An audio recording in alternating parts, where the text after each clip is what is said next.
Alors voilà, on nous demande souvent si on a des trucs et astuces à partager. Alors aujourd'hui, on va faire un truc tout simple. On va redécorer une bouteille de vin avec tout d'abord une technique pour enlever très facilement l'étiquette. Il existe plusieurs méthodes de collage pour les étiquettes, mais de plus en plus on retrouve des colles de type industriel. Donc plutôt que d'essayer de s'énerver à la laver à l'eau et au savon, eh bien on va essayer quelque chose de tout simple. On va prendre cette bouteille, on va la mettre dans un four à 140 degrés pendant à peu près 5 à 6 minutes, et vous allez voir que l'étiquette se décolle toute seule. On va juste au préalable bien entendu, enlever le petit capuchon.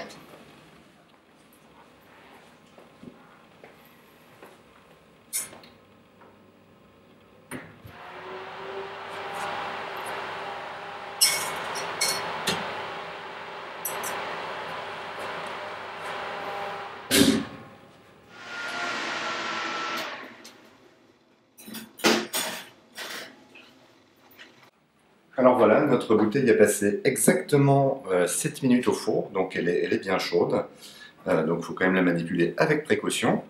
Mais vous allez voir que c'est tout simple. J'attrape simplement la pointe d'un couteau, je décolle le bord de l'étiquette, et la réaction thermique va faire que l'étiquette se décolle absolument toute seule. Bon, alors ici, elle a passé 7 minutes, j'aurais pu la laisser un tout petit peu plus longtemps. Et donc voilà le résultat. Nous avons une bouteille qui est toute belle, une étiquette qui n'est même pas abîmée, donc ce qui peut être sympa aussi si vous voulez récupérer les étiquettes pour d'autres montages au collage. Et voilà, et alors vous n'aurez plus aucune trace après un simple petit passage, comme ceci, avec une lingette. Et vous essuyez, et vous verrez qu'on n'a vraiment plus aucune trace de l'étiquette. On a une bouteille qui est tout à fait prête à peindre. Alors voici donc la bombe de peinture utilisée, c'est de la marque Marabout qu'on retrouve très facilement sur internet pour un prix de 8,99 €. Nous en avons essayé plusieurs, donc à peu près 7 marques différentes je pense, et Marabout je dirais en termes de rapport qualité-prix et de pouvoir de couvrage de la peinture est vraiment un très bon compromis. Donc c'est très facile à utiliser. Par contre, bien veiller, comme expliqué sur le mode d'emploi, à secouer la bombe pendant au moins 2 à 3 minutes de manière intensive avant de commencer la peinture.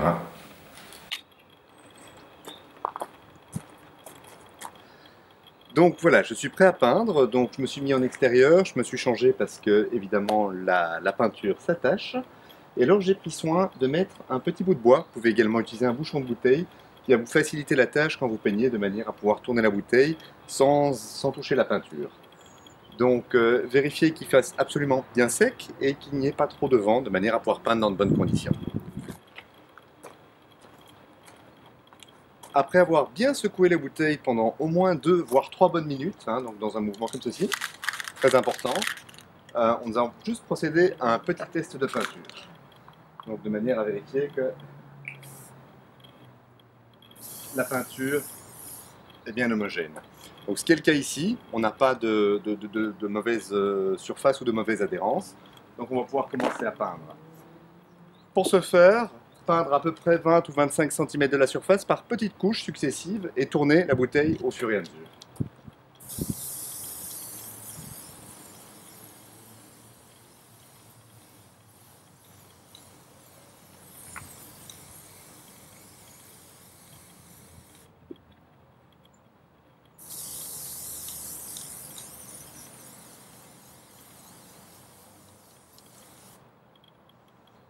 Voilà, alors il ne faut pas trop forcer sur la première couche.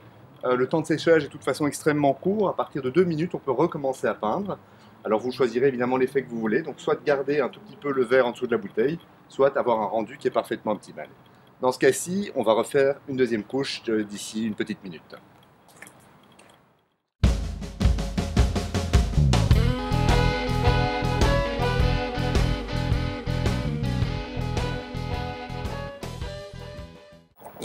Et voilà le travail!